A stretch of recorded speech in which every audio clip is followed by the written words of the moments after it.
Pilibhit Lok Sabha seat पर अपना दल और कांग्रेस गठबंधन प्रत्याशी सुरेंद्र कुमार गुप्ता दो हाथ करने की पूरी कोशिश में लगे हैं। सुरेंद्र कुमार गुप्ता ने ENI न्यूज से बात करते हुए अपने मुद्दे बताए। उन्होंने कहा कि पूर्व में किए गए कामों के आधार पर पार्टी ने उन पर भरोसा जताया। अगर वो क्षेत्र के सांसद बनते हैं तो जनता को अपनी समस्याओं के बारे में कहना नहीं पड़ेगा।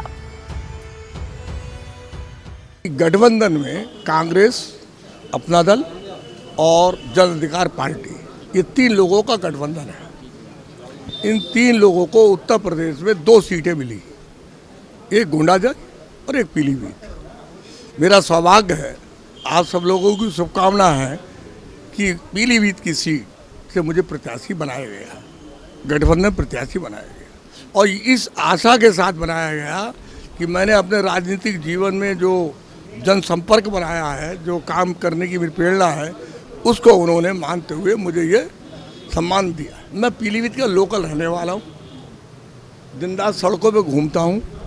जो आम जनता की समस्या से हैं उनसे मैं पूरी तरह अवगत हूँ। तो जनता को मुझसे अपनी समस्याओं के बारे में कहना नहीं पड़ेगा। मैं उन समस्याओं को लेकर अपने नेताओं को, अपने नेतृत्व को, अपने गठबंधन को पहुँचाऊँगा। और माननीय पल्लवी पटेल जी की डायरेक्ट संवादिंग, आपस में संवाद प्रियंका गांधी जी से है, तो हमारी आवाज़, हमारे पीलीभीत की जनता की आवाज़ तुरंत हाईकमान तक पहुंचेगी। ये नहीं कि लखनऊ से बीच में है फिरवा। हमारे पूर्व सांसदों ने मंत्री पदों पर रहते हुए भी और जनता से वायदा भी करा कि मैं यहाँ पर फैक्ट्री लगाऊंगा, कॉलेज खुलवाऊंगा, वो पूरा नहीं हुआ। उसी का कारण है कि आज जनता लोकल प्रत्याशी को चाहती है, चाहे वो भाजपा में हो चाहे कांग्रेस में हो। और ये सौभाग्य मिला पीलीभीत को। और हो सकता है पीलीभीत की जनता ये बात समझ रही है, जो एक बैरियर लगा है पीलीभीत के स्थानीय नेताओं को आगे बढ़ने के लिए रोक रहा है, वो टूट जाए। मेनका जी जब पीलीभीत में पहली बार आई थी संजय विचार मंच से, तो उनकी गोदी में वरुण गांधी जी थे 3 महीने के। और उन्होंने पीलीभीत की जनता से ये कहा था, मैं पीलीभीत की बहू भी हूँ और बेटी भी हूँ, मैं यहीं रहूँगी। पर वो यहाँ की इसको अपना घर नहीं माना उन्होंने। अगर माना होता तो आंवला और सुल्तानपुर नहीं जाती।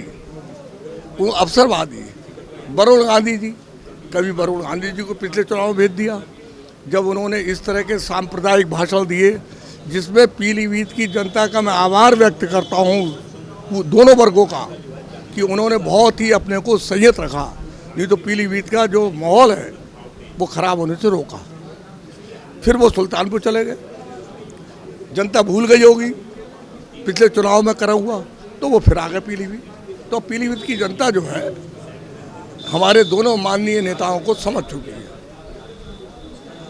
इसलिए जनता की आम भावना है कि हमारे बीच का प्रत्याशी हो, जिसको हमें ढूंढने जाने के लिए ई-रिक्शा तक की ही जरूरत पड़े या साइकिल की, दिल्ली जाने के लिए ट्रेन के रिजर्वेशन की जरूरत नहीं पड़े।